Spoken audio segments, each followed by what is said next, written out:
대표님들이 쉽게 도전하실 수 있는 청년 창업 사관학교에 대해 알아보려 합니다. 가능한 부분으로 합격률을 높이시는 것도 하나의 방법입니다. 크게는 자금 회수까지 될 수 있으니 성실히 임하셔야 됩니다.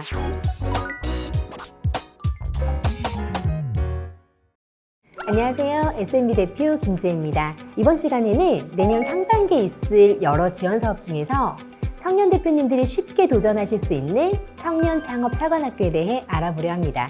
청년 창업 사관학교는 말 그대로 청년을 대상으로 진행하기 때문에 만 39세 이하의 분들만 가능하므로 만 39세 이상의 대표님들은 아쉽게도 다음에 올라올 예비 창업 패키지와 초기 창업 패키지 영상을 봐주시면 될 것 같습니다. 청년 창업 사관학교의 기본 요건은 대표자가 만 39세 미만이면서 창업 3년 미만의 기업 또는 예비 창업 기업이 받을 수 있는 사업입니다. 보통 20대 중후반에서 30대 초반의 대표님들이 많이들 도전하고 계시는데요. 아무래도 연령의 제한이 있다 보니 예비 창업 패키지와 초기 창업 패키지보다는 경쟁률이 적어서 합격 확률이 높은 편임을 미리 말씀드립니다. 현재 운영하시는 사업의 사업성과 수익 모델이 잘 정립되어 있는 청년 대표님이시라면 청년 창업 사관학교에 도전을 해보시는 걸 꼭 추천드립니다. 보통 사업을 시작하기 전에 대표님이라면 예비 창업 패키지 참여를 많이 하고 계십니다. 예비 창업 패키지를 합격하신 후에는 청년 창업 사관학교가 중복으로 참여가 가능하기에 합격 이후 대부분의 대표님들께서 청년 창업 사관학교나 초기 창업 패키지를 진행을 합니다. 다만 청년 창업 사관학교와 초기 창업 패키지는 둘 중 하나만 참여가 가능하지만 지원은 두 가지 모두 가능하기 때문에 청년 대표님이시라면 둘 다 지원하셔서 가능한 부분으로 합격률을 높이시는 것도 하나의 방법입니다.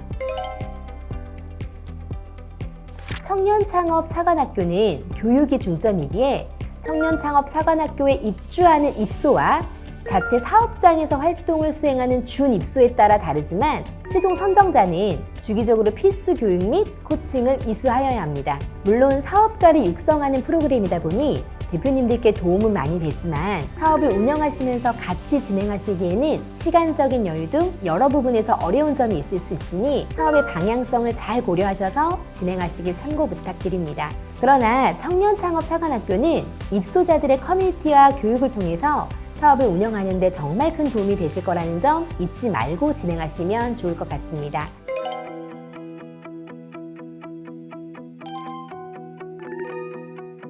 지원 금액은 보시는 표와 같이 1억이라고 되어 있지만 자부담금이 30%로 실질적으로는 최대 7천만 원까지 받을 수 있다고 보시면 됩니다. 보통 6천만 원에서 7천만 원 정도로 많이 선정되시고요. 자부담금의 10%는 현금으로 20% 현물의 경우 인건비 등 다른 방식으로 대체가 가능한 부분이 있습니다. 다만 단점이라면 대출 형식의 정책자금과 달리 현금을 바로 주는 것이 아니라 사업비 집행계획서 같은 문서의 작성과 영수증 등 실제로 사업에 사용이 되었는지 확인하는 절차를 통해 사업비를 받게 되어 있습니다. 번거롭긴 하지만 장점에 비하면 이 번거로움은 아무것도 아니죠. 장점이 보조금이기 때문에 이 자금은 갚지 않아도 된답니다. 각종 인증, 기업부설 연구소, 특허 같은 인증이 있으면 가점으로 들어가고요. 여성기업의 경우에도 가점으로 인정되십니다.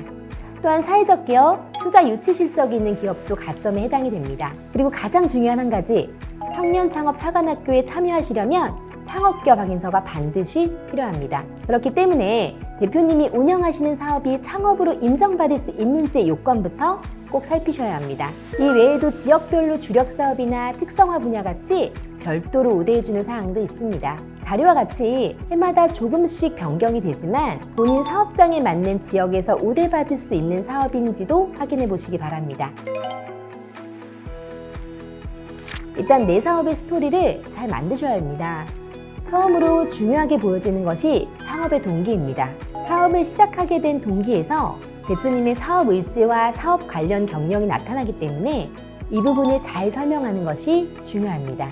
또 회사가 하는 일과 사업성, 수익 모델을 잘 정리하셔야 합니다. 제조업이라면 제품의 공정도와 제품의 용도, 그리고 제품의 특성 등을 잘 기술해 주시고 내가 하는 사업의 시장 상황에 따른 사업의 추후 전망, 우리 기업의 기술력, 다른 곳과는 다른 차별성, 경쟁력, 그리고 어떻게 우리 제품을 판매를 하고 있는가 또는 판매 예정인가 이런 식으로 미리 준비를 하시면 추후 다양한 정책자금의 사업계획서와 더불어 청년창업사관학교에 신청서 작성을 하시는데 많은 도움이 되실 겁니다. 기회가 되면 추후에 사업계획서 작성 방법과 요령에 대해서도 영상을 찍어보도록 하겠습니다.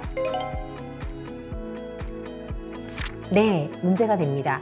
크게는 작은 회수까지 될 수 있으니 성실히 임하셔야 됩니다. 받는 교육들이 대표님 사업에 나중에는 다 피와 살이 되실 겁니다. 더불어 우수기업으로 선정되시거나 성실하게 임하시면 청년창업사관학교 도중이나 졸업 후에 관련 정책자금도 수월하게 받을 수 있기 때문에 꼭 성실하게 참여하시기 바랍니다. 청년창업사관학교는 매년 1월에서 2월 사이에 공문을 통해 모집을 시작합니다. 청년창업사관학교에 관심이 있으신 청년 대표님들께서는 미리 준비하셔서 도전해 보시기를 바라고요. 궁금하신 부분이 있는 대표님들께서는 언제든지 문의 주시면 감사하겠습니다. 알려드린 정보가 도움이 좀 되셨으면 좋겠네요. 구독과 좋아요 하셔서 다양한 정보 받아가시고 다음 시간에는 예비 창업 패키지와 초기 창업 패키지에 대해서 알아보도록 하겠습니다. 감사합니다.